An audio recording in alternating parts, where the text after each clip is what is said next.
and so at the same because na ye nim say at least me de na me nim say sanka me wo dan a me pese me de han a emra no ne na me nim no ene say e wo say me current control ekoka che wonom say me wo dan a me de e ma han na rent control for bisa me edan no esi hifa area ben community ben mu eye type of ben then facilities e wo mu eye den na rent control for no etimi determine how much as a landlord no betimi di sa dan no ahan na obifu franso so dan ahan ono nso beba rent control why instead say oko estate agent na agent di ne nam sa dan on pekra na kwakwacho ni age hu twobo eno mo sa ne ade sa issue no so that aspect of it no so saying na city sela ehodi ana say eno so mu ba besakrem sisi no metima ka say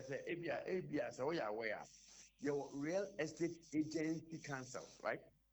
Real estate agency council only aban who and I say a government agency omo responsible say omo be ensure say the behavior and the attitude of tenants are regulated. And sisi no rent control the juma no not real estate agency be control the system of what agents. Anyone on from like any juma now or charge anyhow or maybe because they are not licensed. Real estate agency council is going to license every agent in Ghana, and for that matter, no, when you're licensed, you cannot operate in Ghana. We should be clear. From you have agents. Yes, or what participating? No, they talk actually. Or no, or the animal we are. We doesn't care about what happened. Meaning, I said the commission. Sorry, that's not the way agents should operate. And the Kenyan said, agency council no any rent control be here juma baako. Na ya make sure say ye no to come I engage agent in this country. Say when you regulated that the law will not be on your side. So come and be regulated, and so forth and so on. And that's exactly what we are going to do. It is the Kenyan say, and yes, I'll be very, very soon. No, we want a very clean and sanitary system whereby you wanna young regulator because we show be at it. Now on the question, I catch a landlord, Mr. Landlord, a part of a bit white. It's unprofessional. Exactly, Fred. Hold on, Nanka, me person me bano.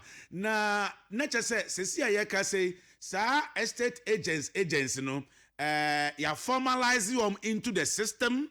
Register onomo ama onomo eho krata say we a certified agent no sa ne ade ana say sanso na tie dia and na rent control mo adwuma ni bi ene ade no na rent estate agent for wo mu nyim fi mo nsem dabi utie osha yeah ecosystem ma the agent is because of landlord and tenant, right?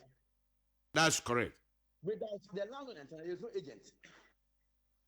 So we see more of the rent control as a matter regulated, okay? Then, in a way, to give a supervisory power, the agency be responsible for controlling agents work. Whilst rent control is in charge of landlord and tenant issues, direct. So rent control won't deal with agency direct because there's an agency.